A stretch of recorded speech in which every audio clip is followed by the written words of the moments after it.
AITA for calling the cops on a teenager who tracked down my house and was demanding I let him in? A few months ago, me and my family went out to watch a movie and then have dinner together. That includes my sister and my nephew. Two of my nephew's friends tagged along. They were friendly and nothing out of the ordinary. 2 weeks later, one of my nephew's friends, John, showed up in my doorstep and asked if he could come in. I was weirded out and got a bad vibe and asked him politely to leave.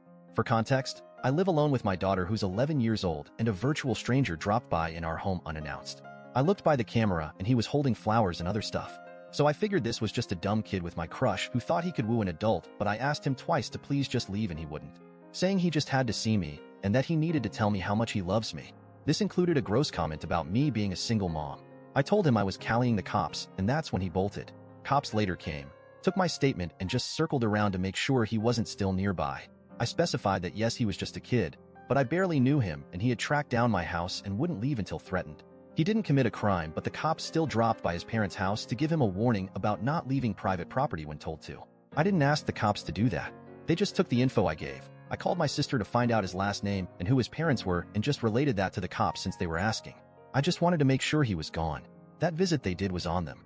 His mom called me, and she first apologized on behalf of her son if he made me feel unsafe, but then told me I went way over the line by involving the cops and how teenage boys having crushes is nothing out of the ordinary, and how this could ruin his life, and I should have remembered he's just a kid.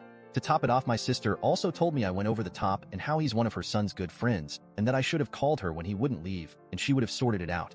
I went with my gut feeling, and I don't regret it. Now on to the next story. Story 2. AITA for defending a bride who left her husband at the altar. My husband attended a wedding. It was his kinda cousin/niece's wedding. I'm not sure how to describe the relationship, but they were close growing up. The wedding was a bit unique. There was a brunch before the actual ceremony with bride and groom. Then for an hour the wedding party left to get ready while all the guests were still at brunch. Then the actual ceremony and the real reception was supposed to happen after. I thought everything was normal. At the brunch the couple looked happy and excited, and a little nervous maybe. My husband had told me there had been a little drama leading up to wedding because the groom's family insisted that the groom's ex should attend wedding because they have a good relationship. The ex is an EMT and she apparently saved mother-in-law's life once. The bride didn't want the ex to attend, but she caved in. At the actual ceremony, as you might have guessed from the title, the bride never showed. After a few minutes of awkward silence with the music playing as we waited for the bride's father came, told everyone she left. Groom was crying. Mother-in-law was screaming. It was such a huge mess. At the reception, they basically just told people to take to-go boxes of food, so it didn't go to waste. Since a lot of family was in town for the wedding, bride's side of the family was hosting a reunion. At the reunion, the bride said the reason she left groom at the altar was because at the brunch the ex told her that she slept with the groom and apparently showed the bride a sex tape she made with the groom. Bride was distraught and left because she didn't want to marry a cheater. Groom's side of the family were slandering the bride on every social media platform possible. So the bride's side decided to fire back, and they were publicly accusing the groom of cheating on her, and it was just a big shitstorm. Groom comes to bride's house to try and clear things up. So the groom didn't actually cheat on the bride. The sex tape was from years and years ago. The groom's appearance just hadn't changed that much, so bride believed the ex when she said it was recent. The ex was just trying to break them up. The ex confessed to it too. To my surprise, instead of everyone being angry at the ex, everyone turned on the bride. Her family was pissed at her for wasting money, being gullible, not letting the groom defend himself first. Everyone was yelling at her. I thought it was crazy, so I spoke up in her defense.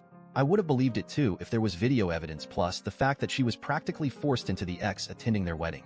Now the whole family is against me and the bride, and it's so awkward and everyone acting cold. My husband is upset because she now feels like if someone accused him of cheating on me, I'd just take their word for it, but I feel that's completely unfair. Date. So my hubby came back to hotel room and I showed him post because he knows I like using Reddit. I mentioned a specific comment to him where one Redditor asked me how are we sure the tape was old, and that the groom and ex aren't just covering their affair up by lying and saying it's old. I told my husband, and at first he laughed, but he started to think about the whole situation, I guess. While hubby was still at the bride's house trying to help with situation after I left, the environment was getting too much for me, so I went back to hotel. The groom had been groveling to the bride. Even though he was exonerated by ex admitting it was fake, he was still being very apologetic, which threw my husband off a bit. Like, even though he maintained he didn't cheat. Instead of husband being angry about being left at the altar and publicly humiliated, he seemed to just want wife to forgive him. I thought this would be normal because groom probably feels horrible about allowing the ex to ruin the day and hurt the wife like that, but my husband said it was unusual behavior for the groom. Apparently the groom is the high horse type, and he would never apologize for a mistake that wasn't his. Husband knows the groom better than me, so my husband thinks it's plausible that the groom did cheat by the way he's acting, but he's not going to bring it up because of how high tensions are, and it might just make things worse. I also explained how and why I felt like my husband was being unfair to me by saying he thinks I'd believe anyone who accused him of cheating on me. He apologized and told me he was just stressed out earlier, and he feels like we wasted money in this trip and went seeing our kid for days over this wedding that got blown up over a lie. Bride texted me thanking me for defending her. Most of the slandering social media posts were taken down. The ex posted on social media playing victim.